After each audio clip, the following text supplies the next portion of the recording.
Аяна қыздар, мен саған бүгін құрақтардың түрлерін көрсетейін, иә балам? Қарашы, бұрынғы біздің ата-бабаларымыз көшпенді болған екен, олар көшіп қонып жүрген, жазда жайлауға барған, қыста қыстауға барған екен. Солар ыңғайлы болу үшін олар өздеріне көрпеше, көрпе жасап алған екен.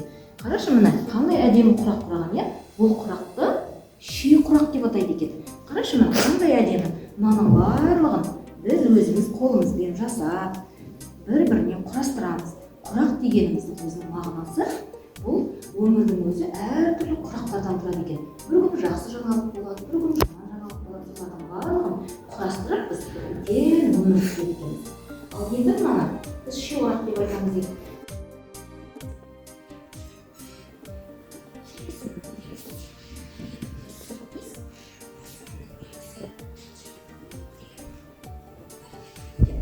Ал енді мынау бауырсақтардан құрастырылған. Қарап отырсаң, келе ғой, көр. Қарасаңшы, келе ғой. Мына жерде ненің суретін көріп тұрсың? Бұл жерде ненің суретін көруге болады? Гүлдің суретіне ұқсай ма? Гүлге ұқсайды, иә? Ал енді бұл жерде қазақ халқы табиғатпен тығыз байланыста болған екен. Ол табиғаттың әрбір гүлін, әрбір жаңағы жан-жануарын ою-өрнекке түсіріп отырған екен. Мына жердің өзінде біз табиғаттың бір көрінісін көруімізге болады. Бұл жерде әртүрлі бұрыштарды, фигураларды алып, гүлдің бейнесін жасаған екен. Көрдік пе? Ал енді мына мысалға мына жасыл түс, бұның өзінде жасыл түс көгерудің, жаңарудың белгісін білдіреді екен. Ал енді көк түс болса, бұл аштықтарымыз ашық болсын деген мағынада, бұл жерде түстердің барлығын бір-біріне сәйкестендіріп, үйлестіріп алған екен. Сондықтан да түстердің өзі бір мағына береді. Оны есіңде сақтап аламын. Ал енді мынау, ол да осындай құрақтардың бірі екен. Бұл төрт бұрыштардан құралған, өзің көріп отырсың. Ортасына ақ түсті алған. Бұл ақ түстің өзінің мағынасы бар. Бейбіт шіріктің, ақ жолдың.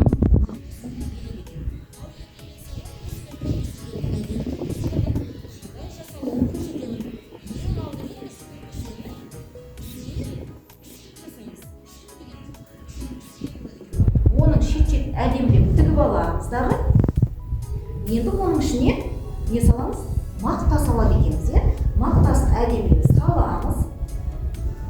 Мақтаның өзін ыңғайына келтіріп, төрт бұрыштап әдемілеп саламыз.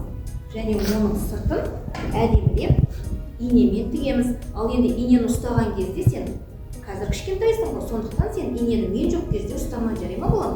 Өйткені мұның ұшын үшкір болады, қолыңа кіріп кетсе, жарақаттанып қаласың. Және де инені үнемі өзіне арналған ыдыста сақтаймыз. Сен мен жоқ кезде бұл инені ұстауға болмайды, жарай ма? Және қайшы, бұл қайшымен сен ойнауға болмайды. Өйткені оның тістері қандай? Өткір және бір жеріңді кесіп алуы мүмкін, жарай ма? Сондықтан да мен жоқ кезде өзімен өзің алып, оны кесіп ұстауға болмайды, жарай ма? Ал енді инемен тігеміз, әдемілеп көктейміз, иә?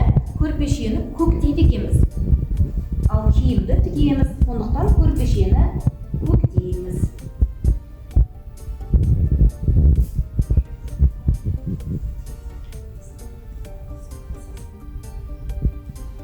Осылай көктеп киеміз. Содан кейін оның тысы әдемі болу үшін, яғни біз мынаны ішікті істейміз, сыртын әдемілеп сәндейміз, ою-өрнегімізбен қаптайды екенбіз, иә? Ал енді ол үшін біз көрпешемізді қазір тігеміз. Оның, яғни мынау кішік болса, енді біз оны астарлы, яғни істейміз, сыртын тыстаймыз, иә?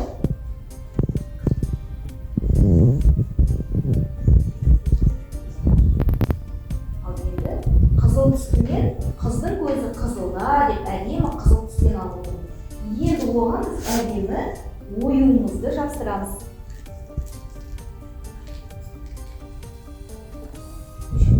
Біз бұны сәндейміз, ол үшін біз ою-өрнектерді аламыз.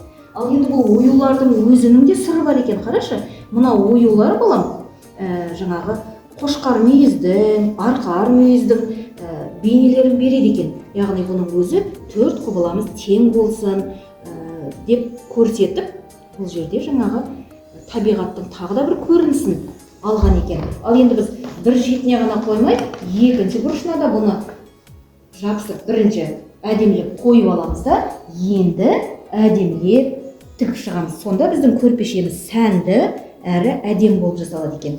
Ал енді біз әр жерінен ілдіріп әдемілеп тігіп шығамыз. Сәндейміз. Сонда біздің көрпешеміз әдемі болып шығады екен. Ал енді біз бұны қолданып болғаннан тігіп сәндеп болғаннан кейін қолданамыз. Әдемілеп, қырын шығарып, сандықтың үстіне жинап қояды екенбіз. Ал енді біз осыменен біздің көрпешеміз дайын болды. Енді әдемілеп қолдануымызға болады. Ал енді сен келешекте мен саған көрпешені қалай тігу керек екенін көрсетемін. Ал енді есімде сақтап алам.